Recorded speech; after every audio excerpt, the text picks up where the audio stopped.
Glory to God, purihin ang Panginoon, purihin ang Diyos.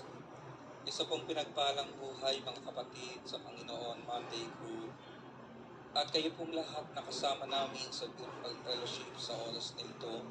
Samahan niyo kami sa anniversary sa araw na ito sapagkat naniniwala po tayo ang Diyos ay naglalaan ng biyayang kailangan ng ating. Hayaan po ninyo, skip muna natin ang ating daily gospel. At ang pag-usapan po natin ngayon ay ang 1 Chronicles chapter 16 verse 34. At ito po ay tema na babagay sa ating celebration ngayon, 30th anniversary. At bukas po mga kapatid, 31st anniversary, kung hindi ako nagkakamali ng Tuesday group. Tama po. So bukas, inaanyayahan din tayo ng Panginoon. At syempre, sa darating pong November 5, mga kapatid, 35th anniversary ng gawain ng Panginoon dito sa lugar ng Hong Kong. At nakasama natin ang ating servant leader. Kaya po, pagandaan natin ang araw na ito. Kung hindi man kayo naka-register, pwede po kayo magpunta sa venue sa araw na yan. Open po sa lahat mga kapatid. At yung 118, ito po ay para sa pagkain. Pero ang pasok po sa World Expo ay libre. Ang salita po ng Diyos na ating pakikinggan sa araw na yan ay walang bayad. Pero yung isa-serve na pagkain mula sa expo para mapusog ang ating tiyan, siyempre kailangan po nating bayaran. Pero yan po ay nasa pamimili ninyo, nasa inyong pasya. Kung bawal na sa inyong mag-fasting, maganda po tayo ng ikabubusog ng ating sikmura. At naniniwala naman ako kapag ini-offer natin sa Diyos ang lahat ng bagay. Ang ating lakas, ang ating talino, ang laman ng ating bulsa. Siya po ang Diyos na nagdudulot ng lahat ng bagay.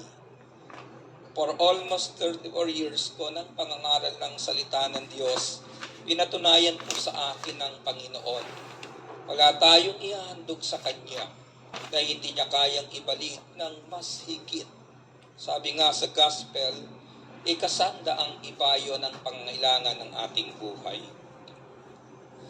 Ang sabi po ng 1 Chronicles chapter 16 verse 34, give thanks to the Lord for His good. His love endures forever. O mga pasalamat kayo sa Panginoon sapagkat Siya ay mabuti, sapagkat ang Kanyang kaawaan ay magpakailanman. Mga kapatid sa Panginoon, ang salita ng Diyos. Bago po kayo magsiupo, ngitian muna ninyo ang inyong katabi at sabihin mo sa kanya, Happy Anniversary. Happy anniversary mga sisters. Yung ngiti pong pang-anniversary siyempre kapag anniversary, masaya yung ating puso. Pwede na po kayo magsiupo mga kapatid. Alam po ninyo, si Father Jay, lagi pong tinatawag yung mga magbe-birthday ng month at anniversary para po kanyang ipanalangin, basbasan, bigyan ng katatagan ng Panginoon, at siyempre pagpalain tayo sa lahat ng bagay na daraanan ng ating buhay. Minsan po, October, araw ng linggo, nagsabi si Father na lahat ng may birthday at anniversary ay pumarito sa harapan upang ipanalangin basbasan ng Diyos. Halos mapuno yung harapan sa stage ng Saikong ng isang araw ng linggo. Sabi ko sa aking katabi, lahat kaya ng mga iyan ay birthday ngayon? Sabi naman niya sa akin, baka anniversary yung iba. Ito yung tanong ko sa kanya, Kung yung asawa mo ba ay nasa piling ng iba, nag-a-anniversary pa ba? Alam po ninyo, hindi siya makasagot. Hindi rin ako makasagot. Bakit?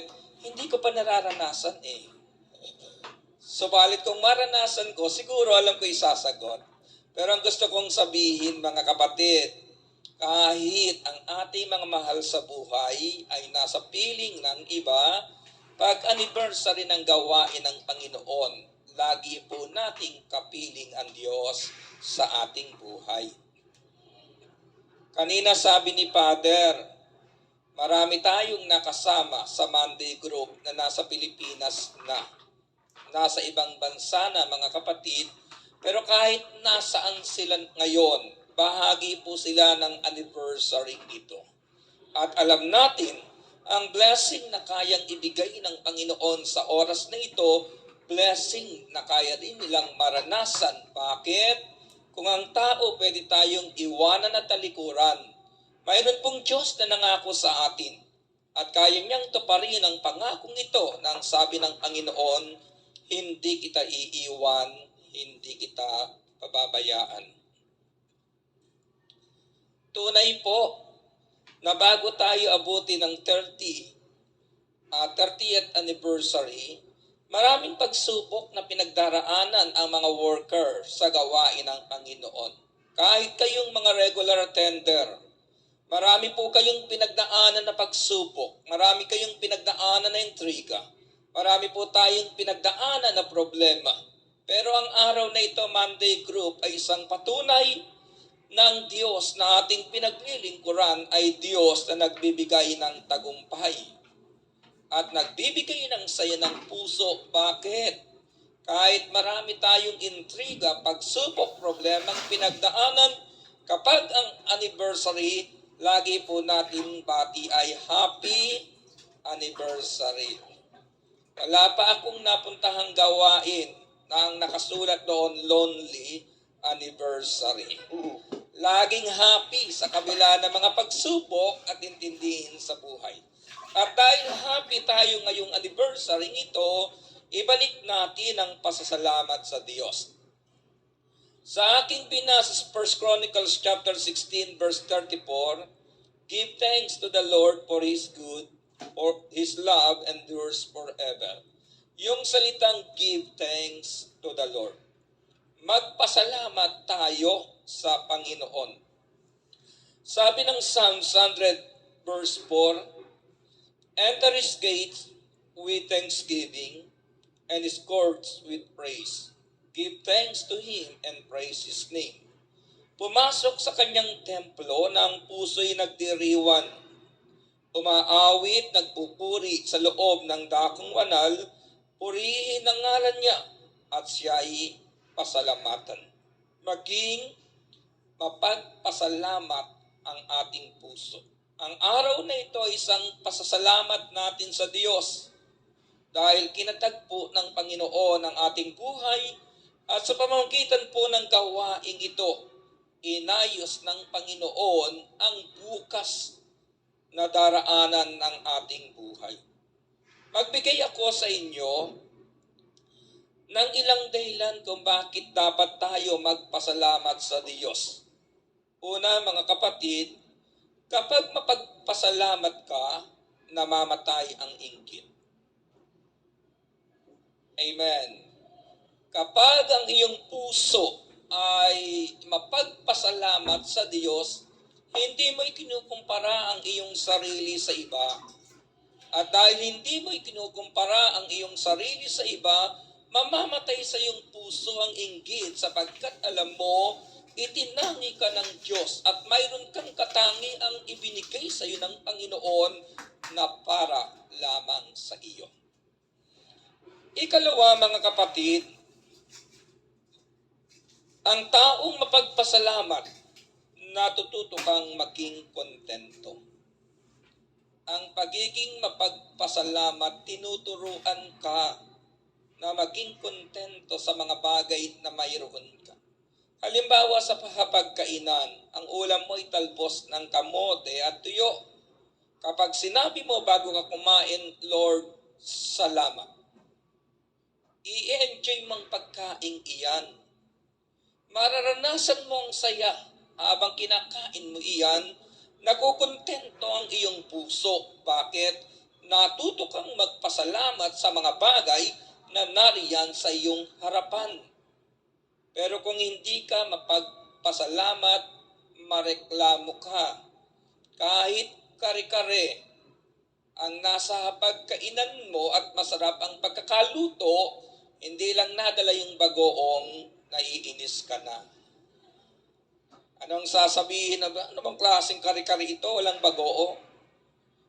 Kinabukasan, dinala naman sa iyo yung bagoong. Sinabi na nagdala, ang ulam natin ngayon ay kare-kare. Nauna lang ang bagoong. Magrereklamo ka rin. Pero kapag mapagpasalamat ka, magiging kontento ang iyong puso. Ikatlo, mga kapatid, ang taong mapagpasalamat, sumasaya ang kalooban at gumagaang ang lahat ng bagay. Masaya ang kalooban. Kayo pong may intindihin ngayon. Sabihin mo sa Panginoon, Lord, salamat. Lord, salamat. Ulitin po ninyo, Lord, salamat. Lord, salamat. Yung nagsabi ngayon na Lord, salamat, na ang intindihin ay ang kanyang mahal sa buhay, sino pa ang naiinis ngayon, pakitaas ang kamay? Wala na, hindi ba? Kasi na-release ka na eh. Kanina gigil ka, inis ka sa text sa iyo. Pero nung sinabi mo, Lord, salamat, nawawala yung gigil mo, nawawala yung inis mo, gumagaang ang iyong damdamin, sumasaya ang iyong kalooban. Kaya ang taong practice sa buhay ay laging magpasalamat sa Diyos. Mayroon man tayong problema at pasanin, pinagkagaang ng Panginoon ang laman ng ating puso. Minsan, nagtitipon po yung aking mga anak, kukwentuhan kasama yung kanilang nanay, at naroon lang ako sa sulok nakikinig. Minsan sa kanilang kwentuhan, nung bagong-bago pa lang, nakapagtrabaho yung aking dalawang anak na babae. Sabi ng isa ganito, sabi niya, kapos ako sa height, pero hindi ako kapos sa ganda. Syempre sila nagkukwentuhan, di ba? Nakikinig lang ako eh. Sagot naman nung isa, nung panganay, ako, aminadong kapos sa ganda, pero hindi ako kapos sa talino. Alam nyo, nakisingit na ako. Sabi ko sa kanila, sa inyo na ang ganda at talino, basta sa akin ang sahod ninyo. Alam nyo, ang sagot sa akin ng isa pa, salamat, ikaw ang mapagbigay na tatay. Hanggang ngayon, hindi sinusurrender yung sahod sa akin. Kasi, nagpasalamat sila kaagad na mapagbigay akong tatay. Kaya mga kapatid, anuman ang ating pinagdaraanan, maging mapagpasalamat ka sa Diyos. Gagaang ang iyong kalooban. Amen. Ngayon po, magbigay lang ako sa inyo ng 7. Marami namang dahilan kung bakit tayo dapat magpasalamat sa Diyos. Magbigay lang ko ng basic, mga kapatid. Una, narinig po natin kay Sister Rona kanina. Napaka-importante ng salita ng Diyos na dumarating sa ating puso. 7 reasons to give thanks to God. Unang reason na gusto kong sabihin sa inyo, give thanks for His word. Magpasalamat tayo sa salita ng Diyos na dumating sa ating puso. The Word of God changed minds and hearts and inspired gratitude to those that heard it. Ang salita po ng Diyos ay nagbibigay sa atin ng inspirasyon. Kaya kung mapapansin po ninyo, bago ako mag-preach, lagi kong introduction, magpasalamat tayo sa Diyos sa oras na ito sa pagbibigay sa atin ng pagkakataon na ang kanyang salita'y dumating sa ating puso. Dahil naniniwala po ako, hindi hatid ng Diyos ang kanyang salita sa ating buhay kung wala siyang mabuting gagawin sa atin. Darating ang panahon na hindi man natin inaasahan, mahina ang pandinig na ng ating mga tainga. Subalit hanggat malinaw pa mga kapatid, dumarating sa atin ang salita ng Diyos, samantalihin po natin ang pakikinig. Pasalamatan natin dahil hindi tayo aabutin ng 30th anniversary kung hindi tayo binago ng salita ng Diyos. Sabi ng Colossians chapter 3 verse 16, "Let the message of Christ dwell among you richly, as you teach and admonish one another with all wisdom through psalms, hymns, and songs from the Spirit, singing to God with gratitude in your hearts." Ang mga salita ni Kristo ay itanim niyong mabuti sa inyong isip. Magpaalalahanan kayo at magturoan ng buong kaalaman. Umawit kayo ng mga salmo, mga himno, at mga awiting spiritual na may pagpapasalamat sa Diyos. Ang kanyang salitang dumarating sa ating puso ay isang dahilan kung bakit dapat sinasabi natin ang salitang "Thank you, Lord."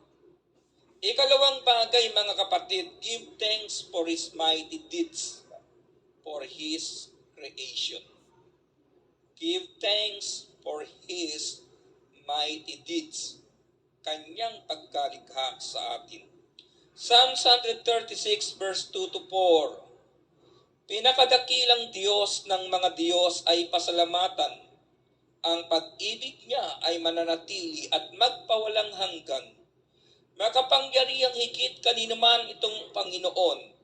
Ang kanyang pag-ibig ay mamalaging panghabang panahon. Dakilang himala at kababalaghang tanging siya lang ang makagagawa, pagkat ang pag-ibig niya ay walang hanggan." Pansinin po ninyo, habang nagkakaedad tayo, mas nagiging nature lover tayo. Payag ba kayo sa mga kaedad ko? Mas lalo nating napapalagahan ang mga bagay kahit maliliit na nilikha ng Diyos. Mayroon po kaming maliit na kangkungan.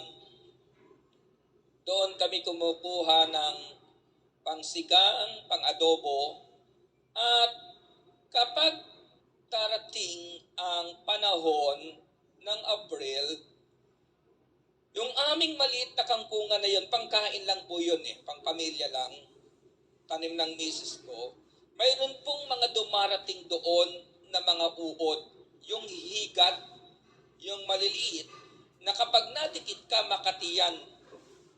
Nung unang panahon, pinapatay po iyan. Pero alam po ba ninyo, nang makita ko yung mga higad na ito, pinabakuran ko ng alambre para hindi makakyat at hindi naman mapasok ng mga bata para hindi madikit kasi makatipo yun, balahibo. Alam po ba ninyong wala pang isang buwan, makikita ninyo na napakaraming maliliit na paru-parong lumilipad doon na kulay brown sa loob ng maliit naming kangkungan. Ito yung mga higad na naging paru-paro at makikita nyo napakaganda ng kanilang mga pakpak. Alam ko po yan. Kaya tuwing ganun yan, Abril, binabakuran na namin yan. Hindi ko pinapapasok. Kasi na-appreciate ko yung mga bagay na nilikha ng Diyos. Ito mga higad na ito, ay itong mga paru-parong ito, hindi po tumatagal ng isang buwan ang kanilang buhay. Kusa silang namamatay. Pero isipin ninyo, binibihisan sila ng Diyos. Inaayos ng Diyos ang kulay ng kanilang mga pakpak. Tayo pa kayang nilikha ng Diyos na pinag-alayan ng buhay ni Kristo ang hindi nagpasalamat sa Diyos sa kanyang ginawa sa atin. Amen. Kapag nakakita po ako ng paru-paro, sinusundan ko talaga. Ina-appreciate ko yung yung ganda ng kanilang mga pakpak, yung kanilang kulay. Konti lang ang buhay nila mga kapatid. Sandali lang ang kanilang buhay. Pero binibihisan sila ng Diyos. At ang pinakamainam, sa sandaling buhay na mayroon sila, nag-e-enjoy sila. Lumilipad sila, ginagawa nila ang nararapat nilang gawin, ang magpasa ng ikabubuhay ng bulaklak sa kanilang paglipad. Kaya nga, habang tayo binibigyan ng Diyos ng pagkakataon sa mundong ito, magpasalamat tayo kasi nakikita natin yung kanyang mighty deeds, yung kanyang ginagawa sa ating buhay. Ikatlong dahilan upang tayo maging mapagpasalamat, give thanks for His forgiveness. Magpasalamat tayo sa kanyang pagpapatawad. Isaiah chapter 12 verse 1, in that day you will say, I will praise you, Lord. Although you were angry with me, your anger was turned away and you have comforted me. Sa araw na iyon ay aawitin ng mga tao ang ganito, Yahweh, pinasasalamatan kita sapagkat kung nagalit ka man sa akin, napawi na ang galit mo at ako'y iyong inaliw. Namnamin nyo ang ganda ng verse na ito. Isaiah chapter 12 verse 1, sabi dito, sapagkat kung nagalit ka man sa akin, napawi na ang iyong galit. Kung tayo po makapagdidesisyon na ang taong ating kinagagalitan mamatay dahil sa ating galit, marami nang namatay dahil sa atin. Sasabihin ko sa inyo, kung yung galit natin nakamamatay, mas marami ng taong namatay kaysa napaligaya ang ating buhay. Ang Diyos, kaya niyang lumikha ng mas mabait kaysa sa iyo. Kaya niyang lumikha ng mas matino kaysa sa atin. Pero anong sabi dito, pinapawi ng Diyos ang kanyang galit. At kapag pinawi po ng Diyos ang kanyang galit, tayo ay kanyang inaaliw.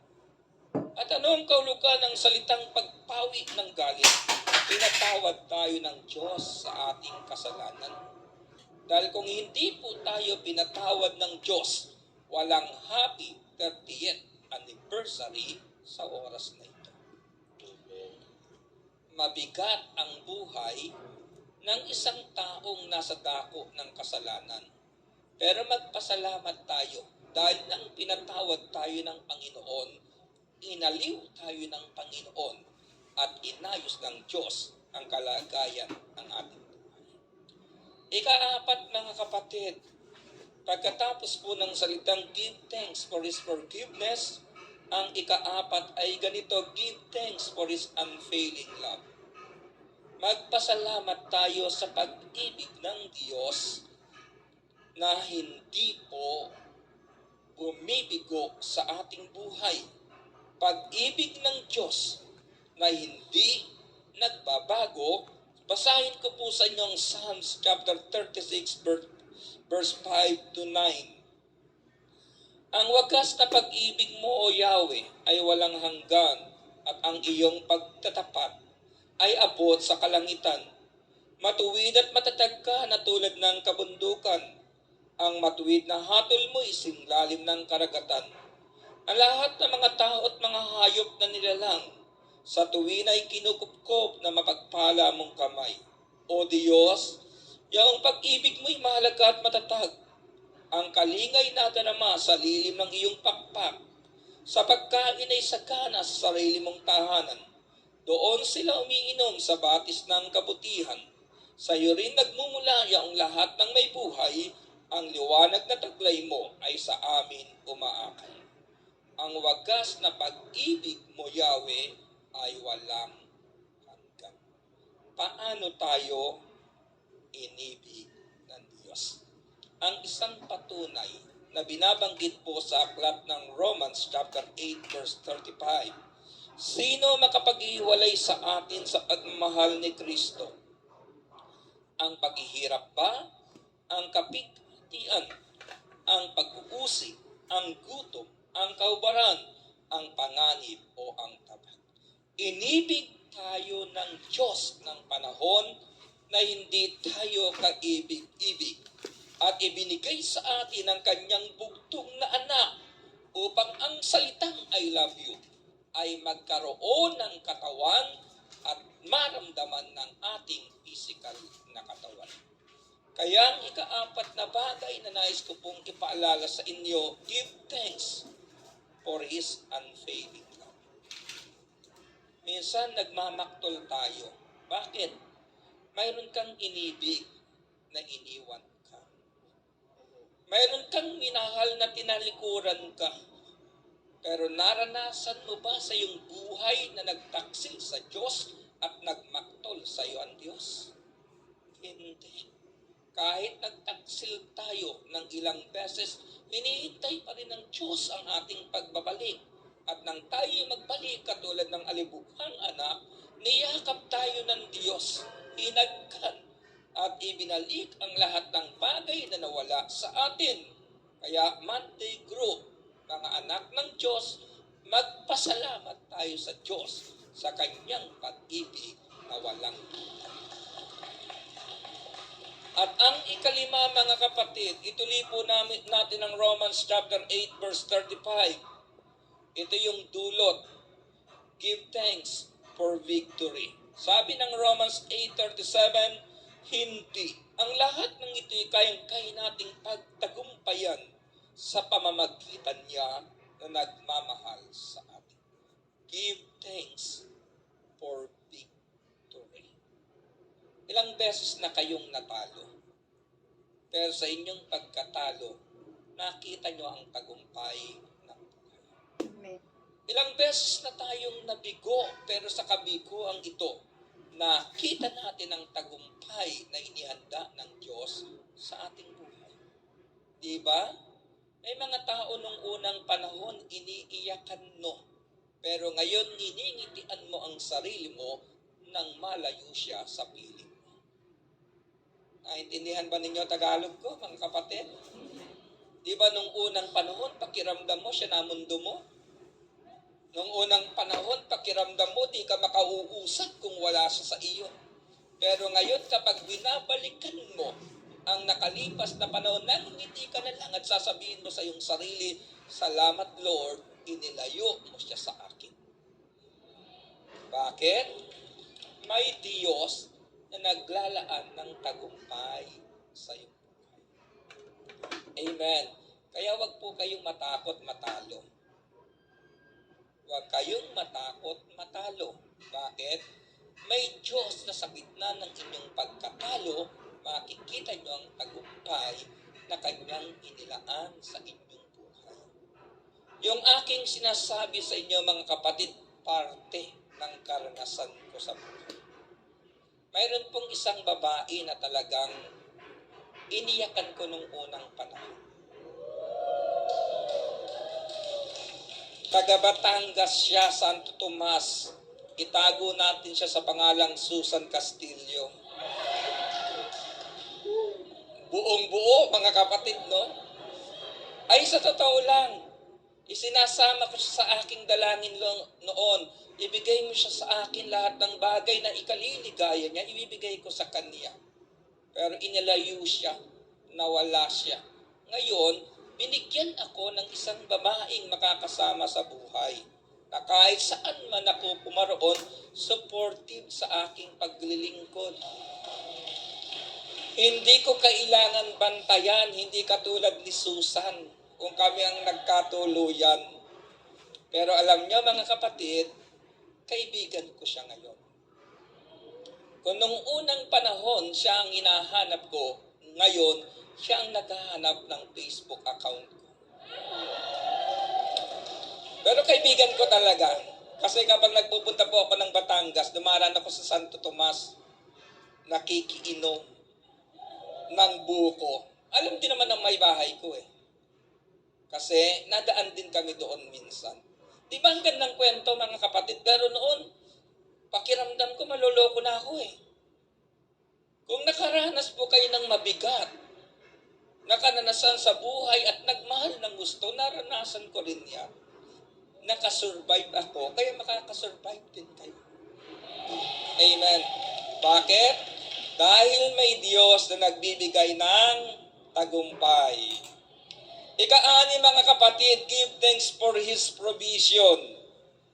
Sabi ng Philippians chapter 4 verse 6 and 19. Sabi dito sa 6, do not be anxious about anything, but in every situation, by prayer and petition with thanksgiving, present your request to God.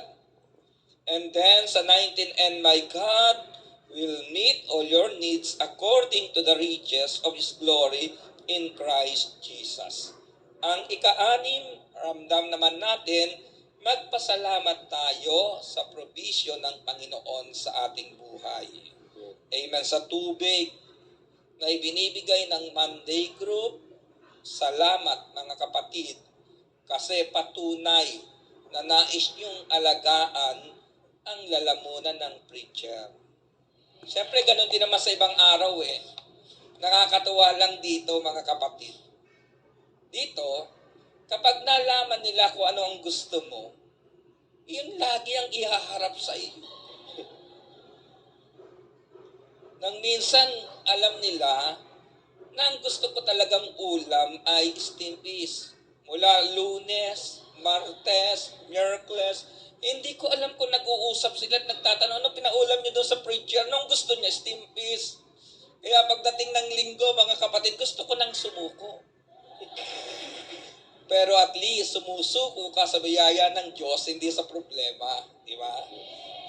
Give thanks for His provision. And finally, bukas po, ang tema ko rin ng sharing sa mga kapatid natin sa Tuesday group ay ang salitang pasasalamat. Ngayon, ikapito, give thanks for His plan for us. Sabi ng 2 Corinthians chapter 2 verse 14, ngunit salamat sa Diyos at lagi niya tayong isinasama sa parada ng tagumpay ni Kristo dahil sa ating pakikipag-isa sa Kanya. At sa pamamagitan natin ay pinalalaganap ng Diyos ang mabangong halimuyak ang pagkakilala kay Kristo. Namnamin niyo ito mga workers. Isinasama tayo ng Diyos sa parada ng tagumpay. Kaya 30th anniversary, narito tayo. At ano ang ginagawa sa atin ng Panginoon? At sa pamamagitan natin ay pinalalaganap ng Diyos ang mabangong halimuyak. Kanina, inalala ni Father ang mga naunang kasama natin sa Monday Group. Ang mga naunang preacher na nangaral sa inyo, kasama nating mga elder nung unang panahon na nasa langit na ngayon.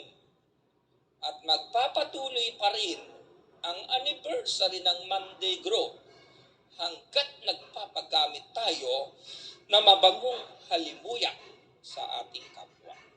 Kaya worker, para magpatuloy ang anniversary, magpasalamat tayo sa plano ng Diyos. At ang plano ng Diyos, maging mabango ka o pabango sa kanyang gawain. Amen. Taas nyo ngayon ang inyong mga prayer requests at pasalamatan natin ang Diyos na buhay.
naming nasa langit, salamat po sa araw na ito, sa anniversary, na patuloy naming nararanasan ang iyong kalinga sa aming buhay.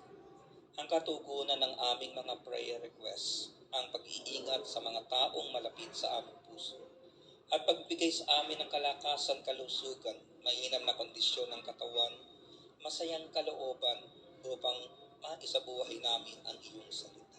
Pagpalain mo po ang lahat ng handog ng aking mga kapatid sa iyong gawain, ibalik ng higit sapat na pangangailangan ng kanilang buhay. Ama, salamat po sa iyong kaputihan sa pangalan ni Jesus, sa ngalan ng Ama, ng Anak, ng Espiritu Santo. Amen and